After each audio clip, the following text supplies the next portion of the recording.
บุรุษสุภาพสตรีรถฝากฝากก็ท่านอีกเจ้าของเราจะไปกดแห่งสกิลคนรัศพุทธต่อ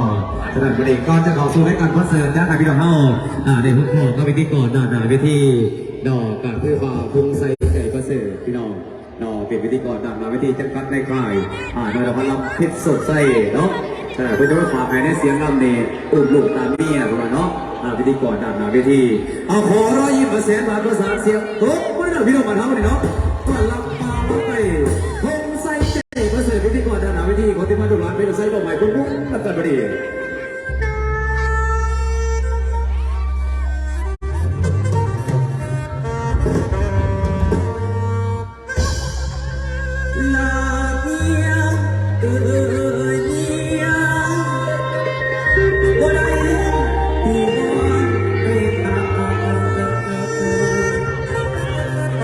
แล้วเป็นอย่างนี้มาแล้วไปก็ถูกโอ้ยเมียเอ่ยนี่เที่ยยังบอกก่อนมานี่ไปมานี่ไปสั่งคืนบาปพวกอันสติร้อยไปคือยอดเมียอุ่นมาไปนอกสังไปได้ละทางตาดอกลานอันละได้ยินเสียงผู้ตาบอกผู้นั้นบอกเวียเอ้ยยามได้ยินลูกตอนนี้ท่านอาย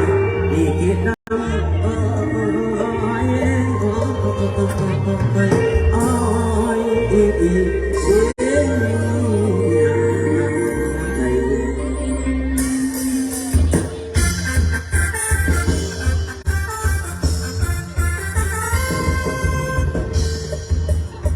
ลูกเป็นเรื่อง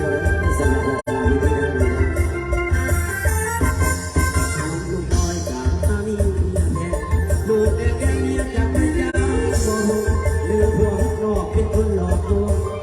เมียห่วงลูกน้อยตาดำน้ำบุกเกียดเดือดร้ายสักไปน้องเมียของข้าเลือโลเพียรในไม่ลงน้ำดูนายว่าฮักน้องคนเดียว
จบไปวันนี้พี่น้องนักการที่ว่ามาวุฒิใส่ใจมาสื่อเนาะสกิลพี่น้องขอโอกาสอยากอนุโลมพัสการตะกุบจารในทหารตำรวจ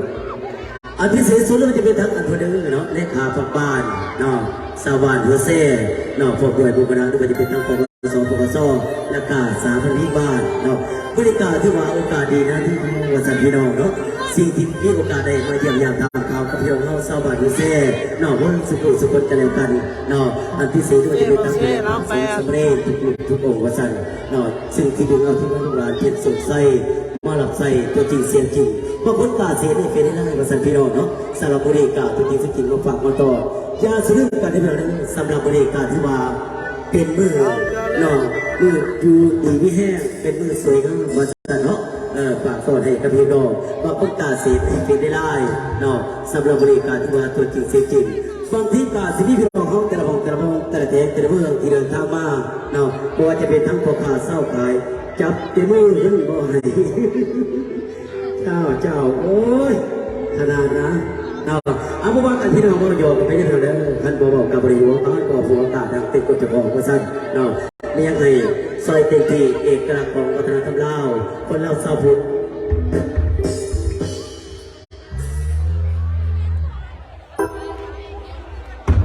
ป่าคอใหญ่ห้อยนึกเสียวป่าคอใหญ่ขอมาตั้งหลังนี่ที่บ่พุทธิบอกไผ่ซองล่างบอกคุณอาจารย์โอ้เจ้าการที่ว่าผมใจบางทีก็จะมีพวกข้าสักขายแต่ละแต่ละแต่ละแกงแล้วมาเป็นที่เสียใจเนาะสำนักงานการต่างที่วันตลาดต้องจะภาษาแขกจะภาษาพี่น้องนี่การที่ว่ามาลำไส้เนาะพักบอลขึ้นเดียวพี่น้องที่วันวันลำไส้6 ขึ้น2เนาะหลังจากนั้นก็จะพอดีจะเดินเนาะไปลำไส้พี่น้องของเราทั้งจำภาษาเนาะบ้านข้าพเจ้าเองที่บ้านลุลาเพื่อนเอาเพื่อนที่มันการที่ว่าเราตื่นวันไส้พี่น้องเนาะสิ่งที่เราเอาดักออกดักสติการที่ว่าเป็นการศึกษาสิเวลาเอาเป็นผลงานป่าก็ยังพี่น้องมาในเสียงกันพี่น้องเนาะอันผู้ใดมาป่าก็ยังขอเสียงตัวมือพี่น้องขอเสียงตัวมือหลานจวดพี่น้องจวดป่าในใจเราติวต่อสองให้เอาดีๆแล้วในตัวใส่ตัวเสียงเฮีย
พูดเดียวแล้วสวัสดิ์สี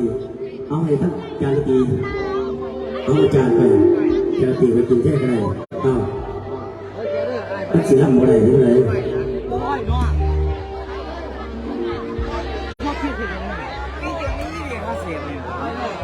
อันเข้าใจได้ด้วยเนาะสำหรับเบียร์ดอกเดือดจอบขึ้นไปก็ให้ดอกสิบล้านเท่ากันคือเลข3 ตัวพ่อนะครับอาการที่ว่าพี่น้องเนาะออนไลน์ยังยืดเพื่อนผู้ใส่พวกเรามาในไลน์เนาะพร้อมกับพิธีกรดาราวิธีจากจริงๆของพี่น้องเป็นสุขใสเนาะหลังจากนั้นจะได้พบกับเพลงประจำที่งานบริษัทพี่น้องเนาะเพลงประจำที่งานเขาก็เรียกกันที่ว่าขอฝากเป็นสองตัวกระถิ่นน้องน้องสิดังบริษัทพี่น้องเนาะอาศัยเพื่อนครับเพื่อนเพลงวลังบริษัทพี่น้องโดยที่เราจะพูดถึงแขกอะไรที่นี่เนาะเพื่อการเยียวยากับเขาไปพวกกินปากพี่กินเข่าเพลงนี้เสือบ่อไผ่เนาะสโลนอบ่อไผ่เพลงเสียงดวงเสริมพวงเพชรโศกใส่สาวนอกบ่อไผ่ขอเลยยิ่งวันแสนหวานภาษาเสียงตัวแม่ต้อนรับจากตีสีทางบ่อไผ่จั่วพี่น้องจั่ว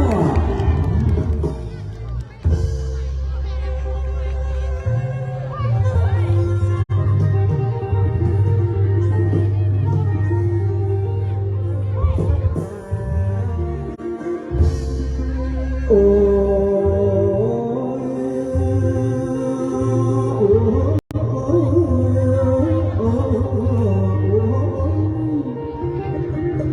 เราเยอะเดียวเดินรู้ทั้งคำ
ผมขอใจนะเดี๋ยวเวลาใกล้สิมาหาแต่จะตัดมาให้ที่มันจีบกับคนโต๊ะมาถึงน้ำพ่นบ้านแค่ไม่กล้า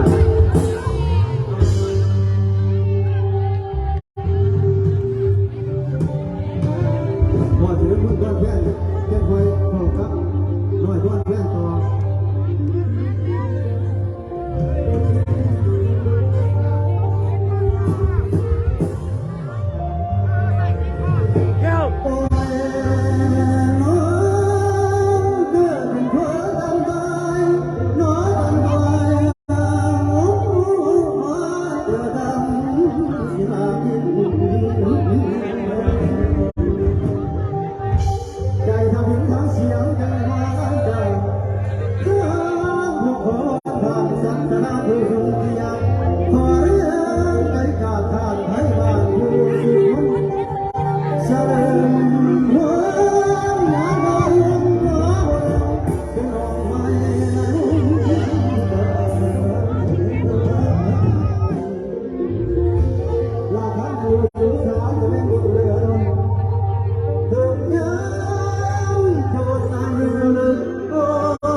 Oh